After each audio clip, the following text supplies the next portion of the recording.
Hey guys, welcome back to Take 10. Again, my name is Hale. I'm from Mishawaka, Indiana. I go to school at Indiana University in Bloomington, Indiana, and I love flowers, drawing, and dogs. All right, guys, time to do our icebreaker with Sissy Girl here. And as usual, questions from a hat. This one says, Sissy's best friend is my other dog named Sammy. Sammy is a golden doodle who is about 5 times Sissy's size. They are very different sizes. I would show you guys Sammy, but she's just so big that I can't get her up the stairs to my room. But she is a very good girl, and yeah, she's a golden doodle. It's a mix of a golden retriever and a poodle, so she looks kind of funny. But they're best friends. And then our question is, what is your favorite TV show right now? And for me, I would have to say Avatar: The Last Airbender.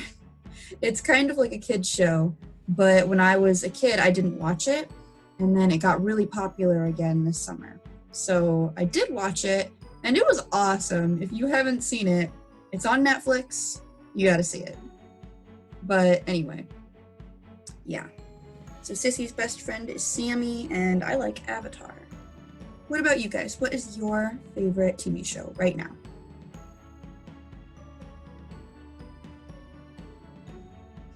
Okay. Sissy, we'll see you next time, and we're going to get back to our lesson.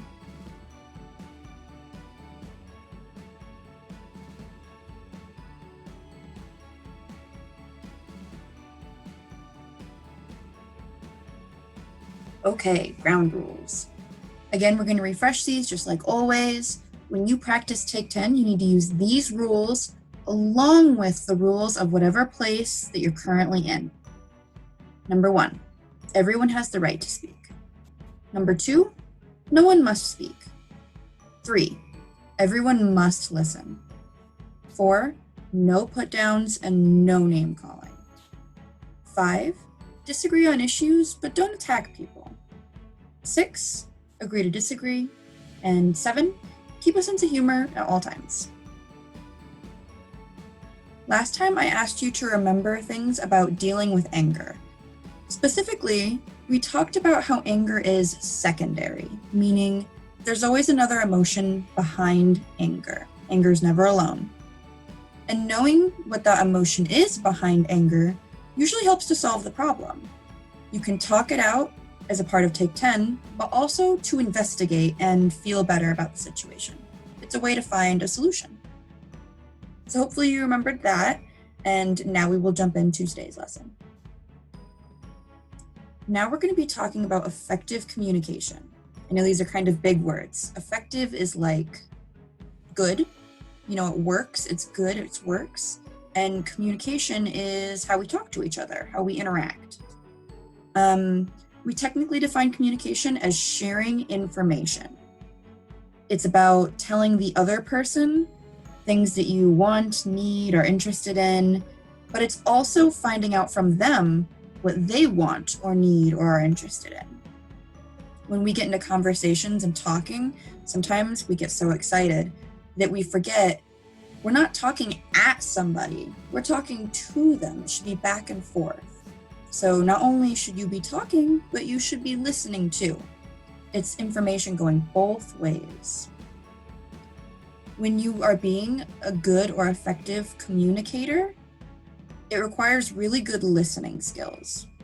And when you're being a good listener, you should make no assumptions and no accusations. So basically, you can't make guesses about people, and you can't say they did something when you don't know if that's true. When we're being good listeners, a good example is when a teacher's telling a story. When a teacher's telling a story, you don't interrupt, or at least I hope you don't. And you're listening really carefully, and you're thinking about it, and maybe you're getting excited and relating, but you're not interrupting her. You know, you're not making assumptions about the story that he's telling, or you're not accusing him of doing anything while he's telling a story. That would be silly, you know? He's reading you a story. So just like when you're talking to a friend, you don't interrupt them. You don't accuse them of anything. You don't assume stuff. You just listen, because that's how you get the most information. So you give information and you get information. That is communication. So that's a lot about listening, right? How to be a good listener when you're communicating. But what about when you're talking? And especially when you're talking about a conflict. When you're talking about a conflict, we want you to use I statements.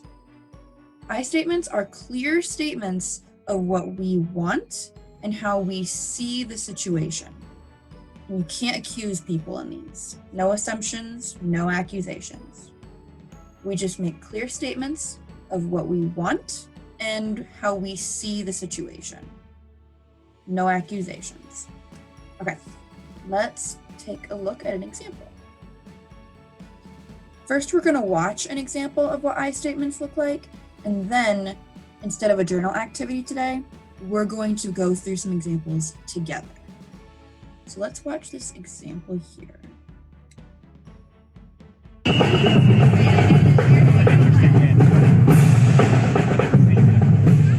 Today I painted a sunflower that's taller than me. Every day you draw a sunflower. Is that all you can draw, Keely? Why so down, Keely? Did something happen in art class? Some kids made fun of my sunflower painting. I'm so mad at them. Did you try using iMessages to express your feelings to them in a positive way? Well then, let's practice how to do it. First, say how you feel. I feel hurt. Then name the problem. I feel hurt when other kids make fun of my painting. Why does that make you feel hurt? Because I love sunflowers and it makes me happy to paint them.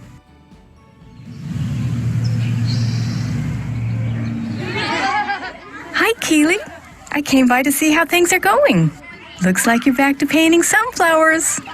I used iMessages to express my feelings. Everyone wanted to learn to draw sunflowers as well as me. It's easy to get angry, but using iMessages to express your feelings can help you feel better and is a positive way to help others understand you.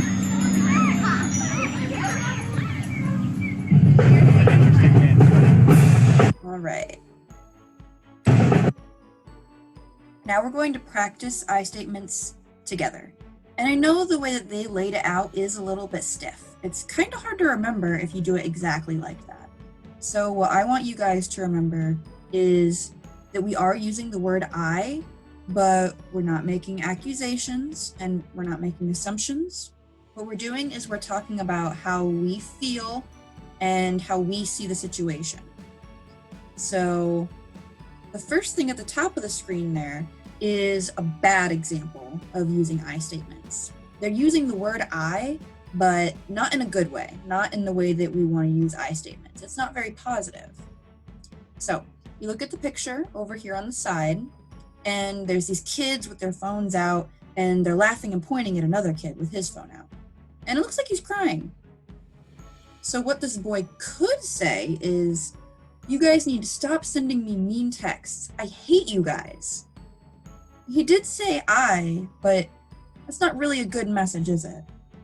So everybody take a moment, turn to your classmates, and what would you say if you were the boy and you're using positive I statements to talk about how you're feeling and what you saw without accusations? Go ahead and take a minute and tell somebody how you would respond using good I statements.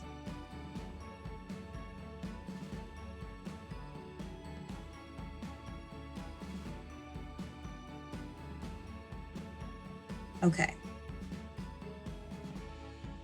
So you could say, you guys need to stop sending me mean texts. I hate you guys. But that's not really good positive I statements. It's very accusatory, and it doesn't really say how you're feeling. What you could say that's better is, when you send me messages like that, it really makes me mad and hurts my feelings. That's how we feel. But it's not accusatory. It's the truth. It's what we saw. There's no accusations there. And then what you want. I don't want you to text me anymore. This is a good I statement. We do use the word I, and we talk about how we feel and what we want, but we're not making accusations or saying, harsh things like, I hate you guys. We avoided that, and that's what makes this a good I statement. I'm sure your guys's were also really good. Let's practice the next one. So we're looking at the picture again, and one person is pulling this girl's hair, and the other one's taking her books. So she could just get really mad and not use good I statements, and she could say, you guys better stop pulling my hair and taking my stuff, or my big brother will beat you up at recess. She's making a threat, right? But she's not talking about how she feels or how she, what she needs. So it's not really a very good I statement. In fact, she doesn't even use the word I. So go ahead and practice again with somebody near you for just a minute. What could you say that's a good I statement about how you feel and what you want?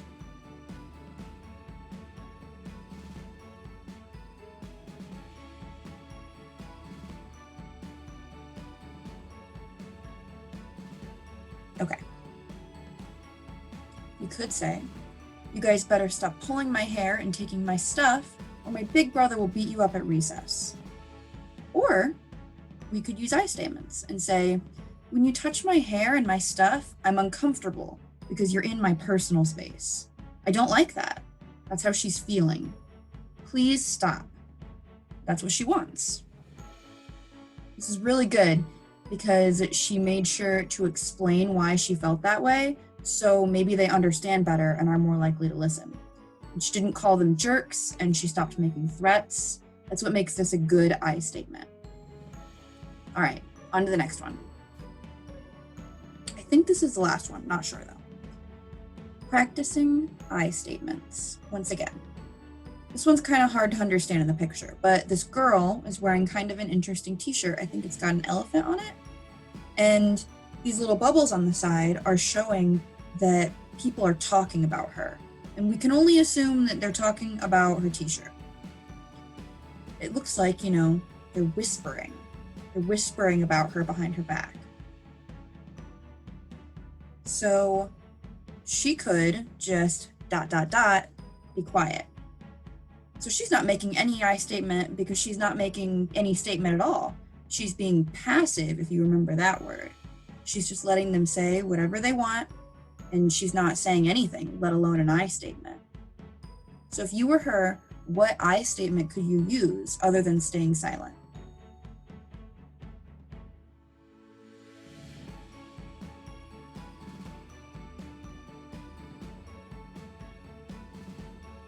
All right, this one was a little bit tricky, but we're gonna assume, people are making fun of your shirt and they're whispering. And instead of choosing to say silent, the ... that's what that means. You could say an I statement. When you laugh at my clothes, I feel embarrassed. I like this shirt a lot. So that's how she feels. We don't have to like the same stuff, but I do want you to stop worrying about what I wear.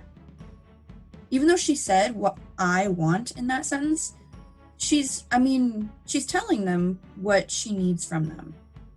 She needs them to stop worrying about what she's wearing. So she says what she feels and what she wants and needs. It's a good I statement. She doesn't say, you guys are so rude and I hate you. All she said was, we don't have to like the same stuff. That's true, right? She's not making an accusation there. She's not saying, well, I think your shirt's ugly. What she's just saying is, we don't have to like the same stuff, but I do want you to stop worrying about what I wear. She's standing up for herself and using really good positive I statements. Okay, that one was pretty tricky, so if you struggled with that one, do not feel bad. Using I statements takes a lot of practice.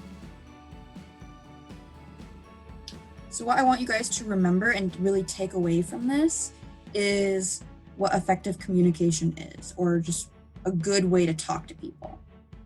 Communication is sharing information. It's telling the other person things, but also finding out things from them. And it requires really good listening skills, just like I statements do. You can make no assumptions, and you can make no accusations. It's about saying what you feel and what you want or what you see in the situation. Okay, so try and remember these things for next time, just like what effective communication is, why good listening skills are important, and also what I statements are if you can. All right, I will see you guys next time to move on to the next chapter. Bye!